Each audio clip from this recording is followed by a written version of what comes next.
Comrades, I want to make a clarion call to my brother and the president of Rwanda not to engage in what he's trying to do of a modern slavery. President Paul Kagame is one of the respected leaders in our continent. But what he's doing with the United Kingdom, saying there will be an exchange of immigrants from United Kingdom to Rwanda, and then they will give him money. That is a modern exchange of slavery. It reminds us of painful times of slavery. And President Kagame, we are making a call for you to relook into that decision. You cannot exchange immigrants, who majority are Africans and blacks, for money.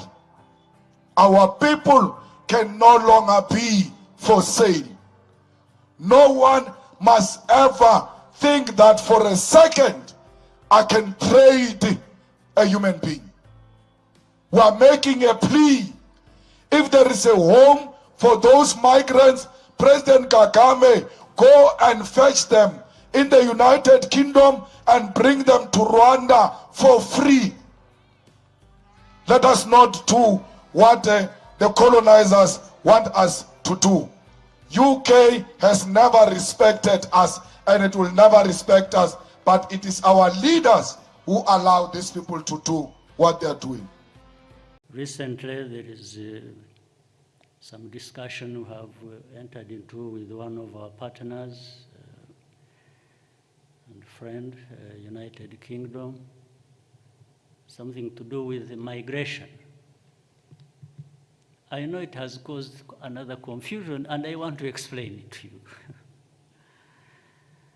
And again, I first had to say what I said, and I bring this because it should be seen in that context of who we are and who we want to be.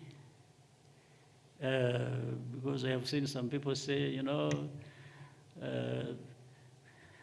that United Kingdom gave us money and then they want to dump people here. No, we don't do that kind of thing. we don't buy and sell people.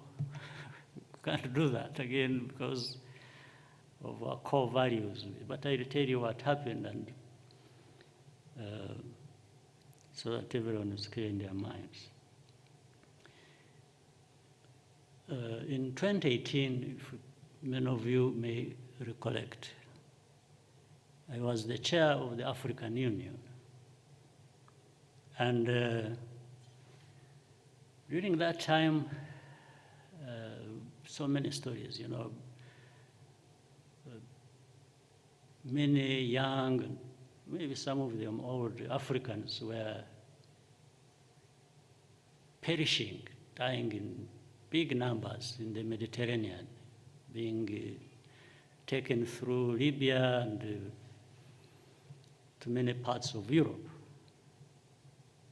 And I remember reading a story about a Ghanaian young man, an engineer, who happened to be following this path, and there are people, they are smugglers, they have networks who take people from Africa, different parts, and smuggle them into Europe. And that time they were using Libya because of its statelessness. There was confusion, there was no state in control. And in fact, hundreds, if not thousands of them were trapped in Libya in different places in the prisons, starving to death, others abused in all sorts of ways. Some people had started coming, picking some of them and taking them to their countries to use them as slaves. Slaves.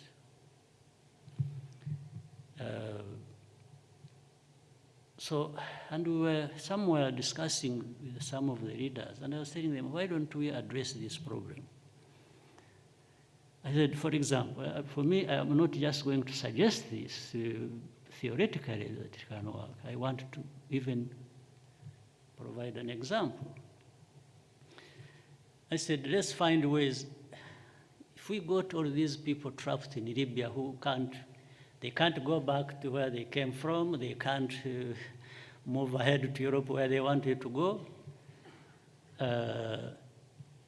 And I told them, I can assure you, with all our weaknesses and whatever we have in our country, these people, if they were brought to Rwanda, they would live a better life than they are living in Libya, in these prisons.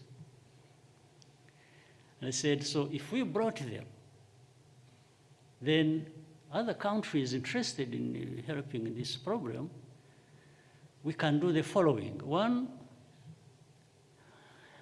we can ask these people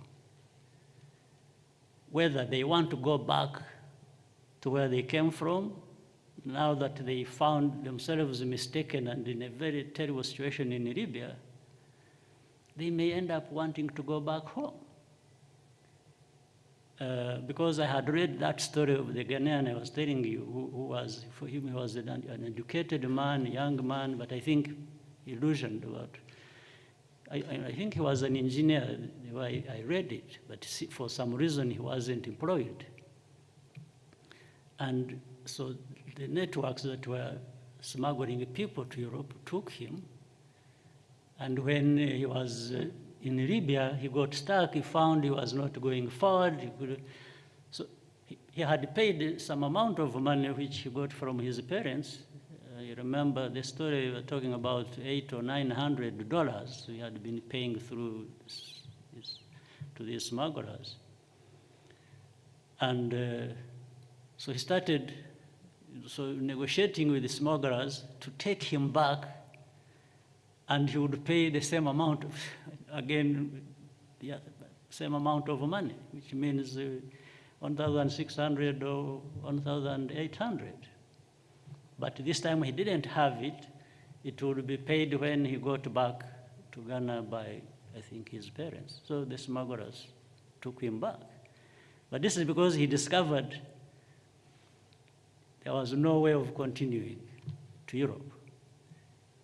But even if he had reached Europe, by the way, I'm not sure, maybe what he had in mind he would become or was going to be the case.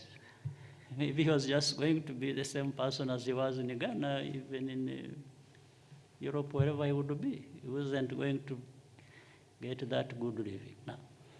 But anyway, so agreed, if they arrived here, they could easily be taken back home if they choose to go back home.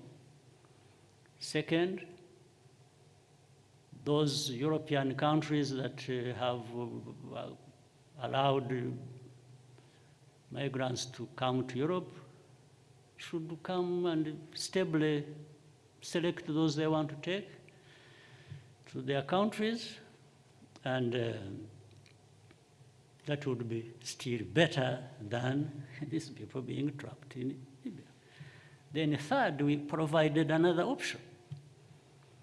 We said, for those who can't go back or don't want to go back for some reason of their own, and may not be selected by the countries that want to absorb them, we are giving them another option.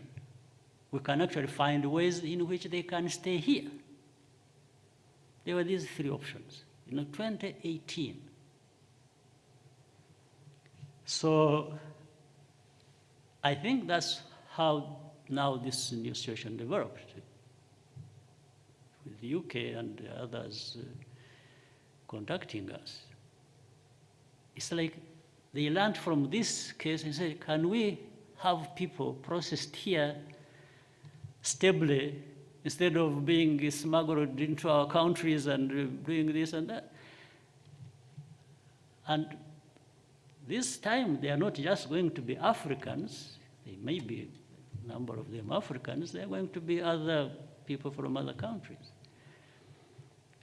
We allowed people from Afghanistan to come here. Even now, there are still students who were brought here. They are still staying with us. So I'm saying there are things that have really changed about us. And that's why I'm saying we don't have to learn values from anybody ourselves. We have values in us that we go by. So we can absorb Afghanistan, people from Afghanistan, from wherever, and if they are from Africa, we are even happier because they are like, we take them like family. So when the UK approached us, and because of that problem they have, I think they are smuggling people in these countries, left, right, center. So if we could talk about how to deal with that problem, we are happy to deal with that problem. There is, I understand Denmark. So there is nothing